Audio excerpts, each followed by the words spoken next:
वही खबरों में आगे बढ़ेंगे। विदेशी चंदे और विदेशी फंडिंग हासिल करने वाले गैर सरकारी संगठनों यानी कि एनजीओ से जुड़े नियमों को लेकर केंद्र सरकार के प्रस्तावित विदेशी अंशदान विनियम संशोधन विधेयक 2026 पर सियासी बहस तेज हो गई है। सरकार का यह कहना है कि विदेशी धन के इस्तेमाल से पारदर्शिता, जवाबदेही और राष्ट्र हित की सुरक्षा जरूरी है। वहीं विपक्ष और कुछ सामाजिक संगठनों ने आरोप लगाया है कि प्रस्तावित बदलाव से एनजीओ को नागरिक संगठनों पर सरकारी निगरानी और नियंत्रण लगातार बढ़ सकता है।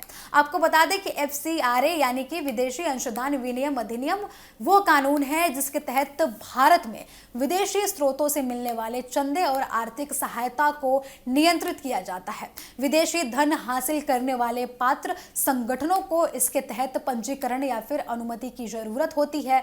ऐसे संगठनों को मिलने वाले विदेशी धन के स्रोत और उसके इस्तेमाल का हिसाब भी रखना होता है। इस कानून का मुख्य उद्देश्य ये सुनिश्चित करना है कि देश से आने वाले धन का इस्तेमाल देश के राष्ट्रीय हित के खिलाफ गतिविधियों में न किया जाए। कानून प्रशासन लगातार ये नियम बनाने की ओर जुटा हुआ है। आपको बता दें कि 2026 के प्रस्तावित संशोधन में विदेशी फंडिंग हासिल करने वाले संगठनों के लिए निगरानी और जवाबदेही का दायरा बढ़ाने की बात कही गई है।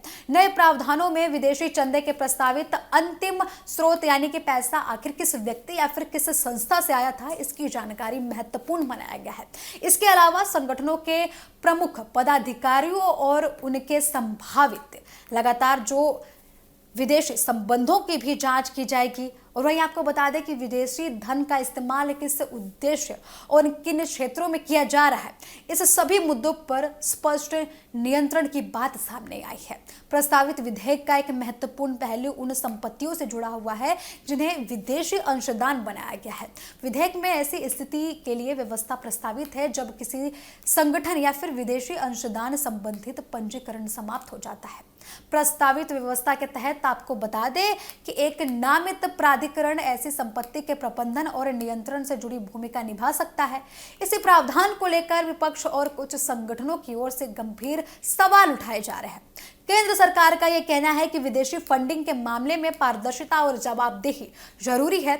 सरकार का यह तर्क है कि किसी भी देश को यह सुनिश्चित करने का अधिकार होना चाहिए कि उसके पास जो आने वाली विदेशी फंडिंग है उसका इस्तेमाल कहां किया जा रहा है। सरकार यह भी स्पष्ट कर चुकी है कि प्रस्तावित कानून को पिछली तारीख से लागू नहीं किया जाएगा।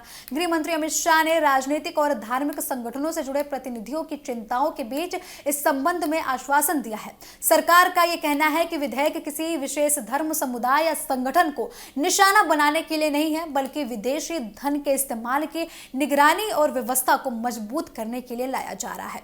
विपक्ष ने विधेयक के कई प्रावधानों पर सवाल उठाए हैं। कांग्रेस समेत विपक्षी दलों का आरोप है कि नए नियम गैर सरकारी संगठनों पर जरूरत से ज्यादा नियंत्रण बढ़ा सकते हैं।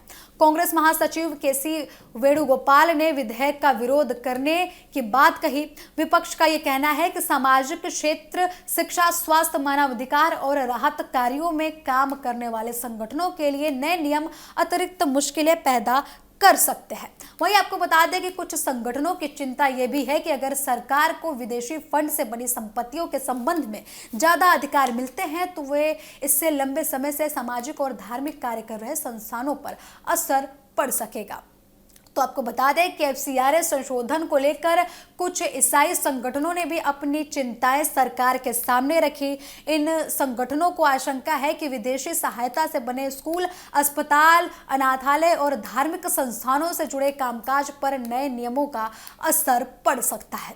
खासतौर पर आपको बता दें कि पिछली तारीख से कानून लागू नहीं करने का आश्वासन दिया गया है। आपको बता दें कि फिलहाल एफसीआरए संशोधन विधेयक 2026 को लेकर संसद में राजनीतिक सहमति बनाना सरकार के लिए सबसे बड़ी चुनौती है।